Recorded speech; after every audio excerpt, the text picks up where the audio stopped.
Now the 2000 GT must be one of the most iconic and beautiful, some would say, Japanese sports cars ever made, and they only ever made 351. And now there are only 13 left in Europe. They have 150 horsepower, and the most recent one was sold at auction for $1.2 million. And for the whole Toyota sports car story started. It was then continued in the late 70s when the Celica Supra was launched in 1978. Now this Supra name is going to become very relevant, and it's the start of a legend. It was first linked to the Celica, so Celica Supra was a car launched featuring an inline 6. However, the inline 6 was only available in America and in Japan, so not in Europe. And it was developed as more of a Grand Tourer car. Now after the Celica Supra, so the first Supra, the A40, we then skipped to 1981 where the Celica Supra, again, it's a Supra featuring the Celica name, this time called the A60, was launched. We don't talk about the A50 much because it was just a facelift. Now the A60 featured an inline 6, 145 horsepower from its 2.8 litre engine, and was much more sporty, much more of a sports car than a Grand Tourer. For example, it was one of the first sports cars launched with a limited slip diff, which makes for a lot of fun. Following that, the A70, which was the first ever Supra to be launched as a purely Supra car without the Celica name, was launched in 1985. Now this had 270 horsepower and was one of the best-selling Supras, selling over 200,000 models. That's a lot more than the 40,000 A80s which was sold. Now that car is an icon. Now in the early 1990s, Honda had launched the NSX, and that meant that Toyota needed to come out with a really exciting sports car. So they launched the A80, which we all know for being very famous from movies such as Fast and Furious, of course. Now it was an instant hit with its unique design, and in its most powerful version with the turbo, it could go up to 326 horsepower. But that was only a starting point, because after the Fast and Furious franchise, people got into tuning these cars, and there are some reported to have up to 2,041 horsepower, which is pretty mad. The production of this car ran all the way through to 2002 when it had to be stopped due to regulations. Now that brings us all the way to today.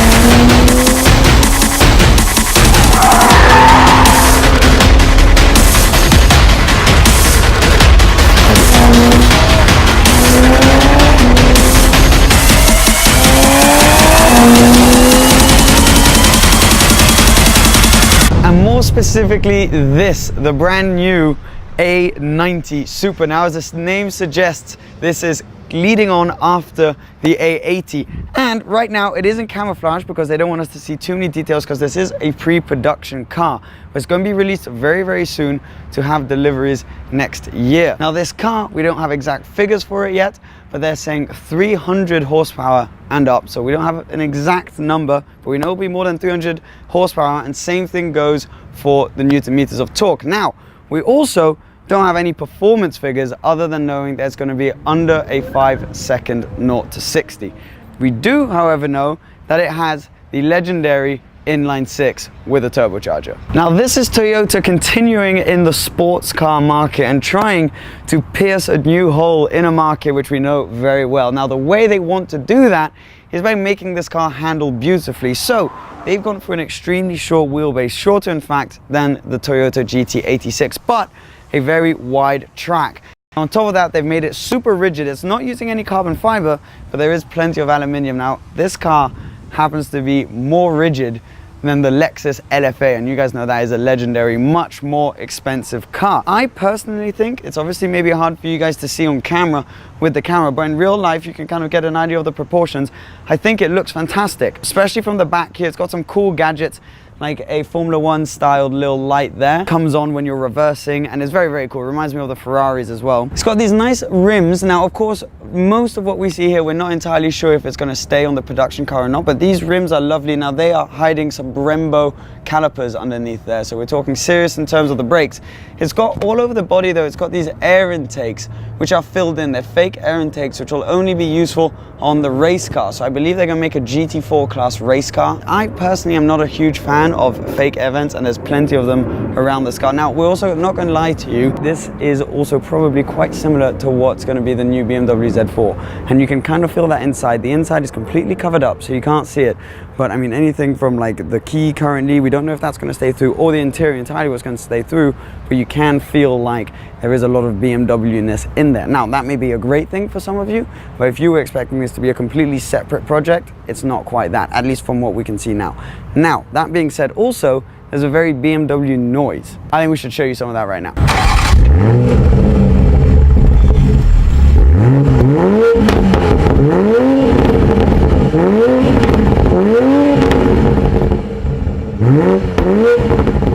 Sounded pretty good there, right? Well, on the move, actually, not to disappoint you, it's not quite as impressive. You don't get that many crackles, and the sound is kind of feels a bit muted, but I am told that that's for the Euro cars, and potentially in the American market they're going to unlock that, and it's due to regulations. And anyways, it is a Supra, so a lot of people are probably going to modify them and put exhaust on them regardless. Now, you let me know in the comments down below what you think on the looks of this car. I personally think it is very, very cool. You can tell it's very small, but it's got a nice stance, seeing as it's so low and short and quite wide. The interior is all covered up, so I can't show you too much of that. But as I said, there are many, many BMW parts. But there is a very cool semi-digital dashboard. Now, semi-digital because it's not like one of those massive screens like you have in Audis and stuff. It is pretty cool. You know, I would have liked to have a huge screen and kind of take all that technology aside, but it does feel like they've definitely developed this to be used on the road rather than just on the track. So it's 100%, when you get inside, feels like a comfortable car that you could use daily. It's not a stripped out race car. Maybe there'll be versions coming of that later, but they've definitely not gone for that on this one. It's a very exciting car, and the development they've put into this and probably the money they've invested in this car is huge. And with it being such a legendary name, they need to get it right. So I think it's about time we hop into the car, give it a go, and see what this new Supra, the A90, is actually like to drive. Now, first of all, we are around, I think you say Shahama. I don't really know. I've probably completely messed that up. Harama. Okay, Harama racetrack, which is extremely technical and has just been resurfaced. And we're blasting around here currently in the Supra. Now, as I mentioned before to you in the video, we don't know exactly how much power it has. 300 horsepower, over 300 horsepower, and 300 Newton meters of torque. Now, how does it feel? That's the most important thing. It feels really good, actually, to be honest, in a nutshell. Now, there are obviously a few things which you can definitely feel as soon as you hop in. So you can feel that the difference between normal and sport, because we've gone around in both, is actually pretty huge. The adaptive suspension, you can definitely feel the car stiffening up, trying to concentrate as we're going around this track, which I have literally just discovered. But you can feel the car stiffen up, you can feel the sound of you can hear the sound of the engine a bit more. It's still not crazy. Ideally, I would want it to be a little bit louder. When it was coming past the straight, you couldn't hear it that much. The steering is really nice. Now, obviously, as you can tell, we've got cloth all over the seat so that you can't see the interior. This is still not a production car, so we can't show the dashboard, we can't show the interior of the car, but it feels quite nice in here, and it feels like this car will be usable when eventually it hits the roads. The gearbox, so 8-speed automatic, I'm on the paddles right now, feels really rather good. Sometimes it doesn't change down quite when you want it to, but when it actually does let you do your shifts, it is very, very quick. And there aren't really any pops or bangs or anything exciting happening on the gear shift, but they do what you need them to do, which is the most important. It is sometimes annoying when you're coming into the corners and you want to downshift and it won't quite let you. But one thing which is cool is it won't upshift for you when you hit the red line. The weight distribution, as they told us in a press conference earlier, is 50-50, and you can really feel that around the corners. So it's so well balanced and really quite planted through the quick stuff. right now we're going over a blind left-hand corner. You can really feel that the car is going where you want it to go, so you can put as much steering lock in as you want, and the car's kind of just like there waiting, like, yeah, I can do more. So the car is extremely balanced and extremely grippy, which is really, really nice. And bearing in mind also, we've got the air conditioning on. This isn't a stripped out race car, this is a road going version of the Supra. The brakes feel quite nice, nothing particularly special. They brake quite hard, but not shockingly so, and quite nice feel through them. The acceleration is quick, not brutal, won't, you know, sort of kick your head back, but for this car, and where I imagine, we don't know a price yet, but I imagine the price point it'll be in, this is really, really competitive, and there's definitely enough power for you to have a lot of fun. It feels like a driver's car. Now you can feel it is very modern, so you know, it's not as light as maybe some people are hoping it would be. It doesn't feel kind of like if you're driving one, you know, a car that's under 1,000 kilos. But then again, it will mean that it's very usable. So there is plenty of sort of toys to play with in here, which I'm sure you'll be able to enjoy. But overall, this is really good fun. Man, this track is good. See, like there, we're coming through corners quick, and it doesn't really struggle, not even any tire squealing. You can also feel that the car, despite it being planted, it wants to play. And I think we're going to be doing some of that later. But it's kind of like, it's not telling you, you know, whoa, some cars you'll sort of thrash them on a track like this and they feel like, you know, what are you doing? Like, I'm not meant to be here, what's going on? Whereas this car's kind of like, yeah, come on then, like, let's have a good time. You can feel like the back would want to come out if you asked it to, and we are going to be doing some of that later, and I'm excited to see how it does there, because with this weight distribution, I think it'll be very, very playful. So far, no real wear in the brakes either. It's going to be fully announced, I believe, at the Paris Motor Show. Then we'll get all of the figures. Does it feel powerful enough? Yes, it does. I mean, for a car like this, which I imagine is going to be tweaked with, it doesn't feel turbocharged either. The throttle response is pretty direct. I mean, there's a tiny, you can kind of feel it a tiny bit, but nothing sort of notable, nothing like on the old cars. And it keeps that essence of kind of like a car that just wants to have fun and work with you to have a good time. And especially it feels like a pretty good base on which you can do some very, very exciting stuff.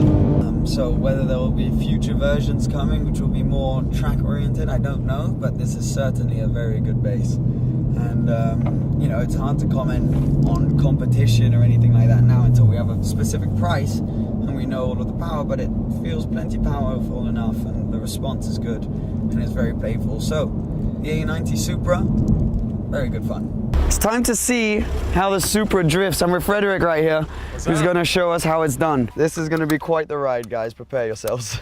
I think we're both kids in a candy store right now. Oh, yeah. New Supra, yeah, just now coming out. Yeah. I've been waiting for this car for 10 years. Yeah. And here we are, yeah, beating some of the first people in the world. Exactly. This is so sick. See how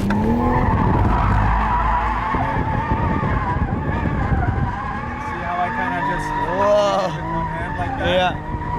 No way, one hand. And you can almost do it with no hands, right? That's mad. Whoa. This is insane. Thank you, dude. What? You'll get to try. And I'm looking forward to that. Here's that right now. Okay, so this is a GT86. Feels so light, this car. And it is.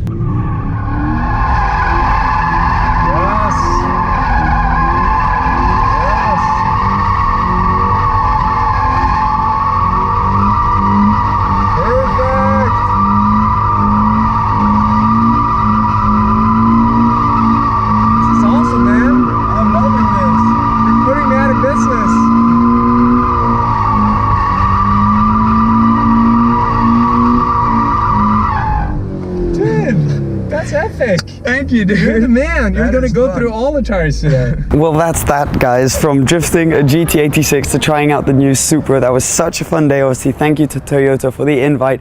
I'm very excited for the Supra. As I said, all the little pieces that I mentioned earlier, please do remember that this is a pre-production car and there are certain things they're going to try and change. The exhaust, apparently they're going to try and work on that, and the interior a tiny bit, but I really did enjoy the car, and this track is absolutely fantastic. And most of all, thank you for watching. If you want more content like this and you want to see more reviews, more just daily videos and vlogs of someone who loves cars just like you do, please hit that subscribe button, and if you enjoyed this video, please give it a thumbs up. Thank you guys, and I'll see you very soon. Cheers, bye-bye. Hey. Let's go. Bet.